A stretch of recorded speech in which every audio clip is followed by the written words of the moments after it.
Parental discretion advised. Hey everyone, and welcome back to What a Story. Today's guest is a Hamilton comic who I'm getting to know as we speak.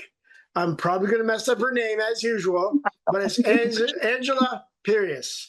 Yes, that was perfect. So good. All right, Angela, what's going on? Oh, not much. I'm so thankful to be on this. This is like, I appreciate you inviting me to do this. So I just started doing comedy at the end of January, and but I finally made it my New Year's resolution to start doing stand-up, and I did it. And honestly, it was the greatest decision I've ever made. I do have a background in doing stand-up. I originally, when I was 19, went to the Humber stand-up writing and performance program, but I didn't take comedy seriously, like at all. I would do maybe an amateur night, like here and there. And I'm like, oh, I'm doing comedy. Like, no, I wasn't. But I really enjoyed when I did it. But then a life kind of like, it was kind of 50% into doing comedy and then 50% into like pursuing, like I was with my partner at the time, it's like, what are you doing? Should we get a house? Should we have a kid? And I kind of went down that path, and I chose that instead of pursuing comedy some more. And then, so just a brief 20-year break from doing stand up, and I'm back, baby. Just a brief, like brief pause. just a brief. So, like a teeny little blip. Like I also work full time. I'm like, but now I feel like my paying job's getting in the way of my non-paying job. I'm like, this is now all I want to do. It's been incredible. All right. So Angela, you have a story. What's your story? I'm going to talk about my brother and I. And so basically what happened is my brother and I went to see the comedian Mark Normand back in October of 2024 for his You Don't Say tour. Everybody loves my brother. Everyone loves him. They're like, Pete's the best. Pete's the funniest. He's the nicest guy. And I'm like, he's my brother.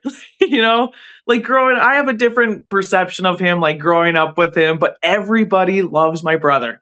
So we're going to this show. And I'm like, Pete, like the show starts at 7:30, like we're leaving at 5, we're driving from Hamilton. Like, I'm like, we got to be there early, get our seats, get a drink. Like that's that time. So we're really excited to get to the show. And the second that we hit Lakeshore, it was just dead stop traffic. Like no one, I don't know if it was a huge accident, but no one's moving. And I'm seeing like our ETA just like creeping up. There's like my solution. I'm like, there was also a 9:30 show. I said, Pete, how about like I just buy tickets for the 9:30 show? And Pete's like, no, I'll just call the venue. And I'm like, I know, Pete, like I'm Angela, pay full price, Pierias. Like I'll just pay for convenience. But he's like, no, let me call. He calls the box office. And this is how he talked on the phone. Like he's like, hey, we're gonna be late.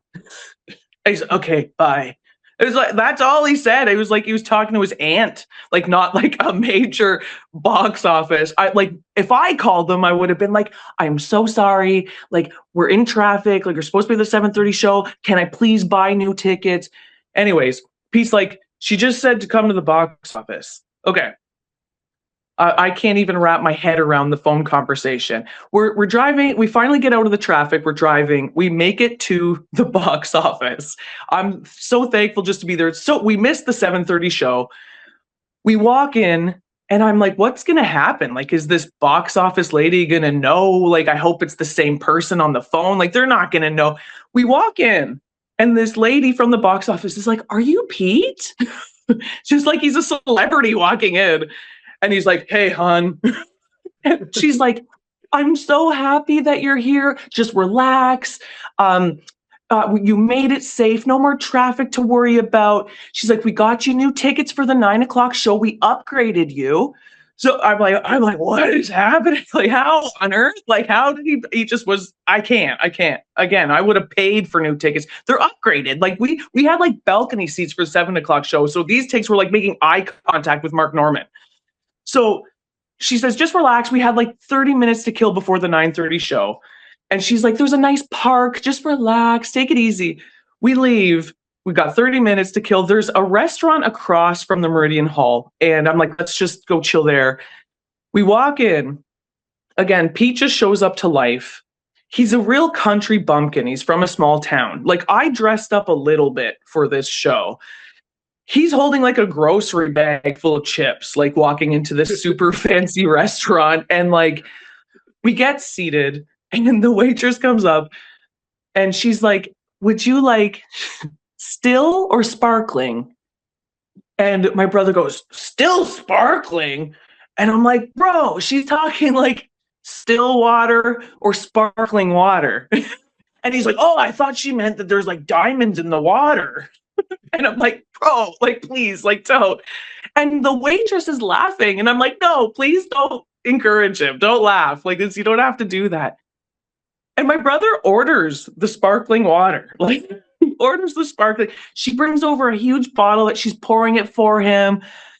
And she leaves. I'm like, bro, like that stuff's not free. Like, that's not free. He's like, what? I'm like, yeah, it's like $17 a bottle. And he's like, what? Calls the waitress over. He's like, oh, I didn't know this wasn't free. And she's like, that's okay, hon. I'll waive it for you. Just takes it off the bill. I'm like, what is happening? Like, how? Just, yeah, free sparkling water, dude. Okay. We get into the Meridian Hall. We get to the show. This is besides the point. We get in. The show is incredible. Like, the show is absolute. Like, Mark Norman just kills it. Like, the show ends. We leave, but there's a lineup of people with wristbands to meet Mark Norman after the show. We don't have wristbands, okay? Like, we didn't even have tickets for this 9:30 show. And I'm ready to leave. You know, Pete goes, oh, let's try and meet Mark. I'm like, bro, no, like, just, you can't. Like, they paid for those wristbands, okay? They paid to be there. He's like, hang on, let me check. He goes up to this woman who's manning the line. She has a clipboard. She has like a high ponytail. And he's like, hey, I'm really good friends with Mark. And she's like, what's your last name? He's like, Pierias. And she's like, oh, hang on, let me check. She walks away.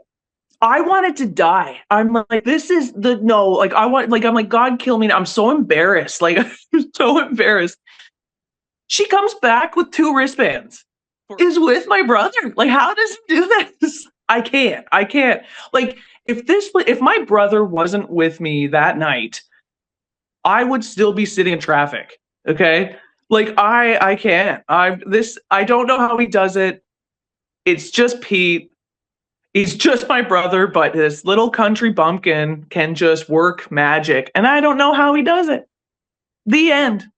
All right. So, Angela, if anybody wants to stalk you on the internet, what are your socials? My Instagram is Pierias like serious. Yes. There you go. Remember how to pronounce that name of mine. Right. And what do you got coming up? I'm going to be part of a super, super fun show on April 9th. It's called Lavender Fizz. It's in Kitchener. It's hosted by the amazing comedian Sarah Thompson. And it is such a fun show. I encourage everybody to come out to it. It's at a brewery. They got delicious beer.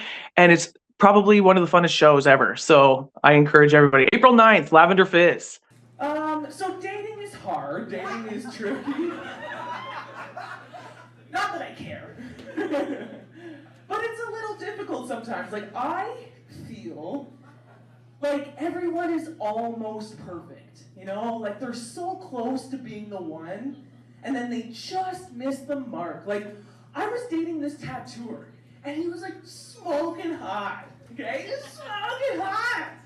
And he was also, like, super gifted. He was, like, super talented artist. And then I got to his apartment, and he was, like, fucking obsessed with Winnie the Pooh. And I was like, what? Like, what the fuck? Like, it was like, check, what the fuck? It was just Winnie the Pooh shit everywhere. Like, he had a legitimate Winnie the Pooh fetish. And I was like,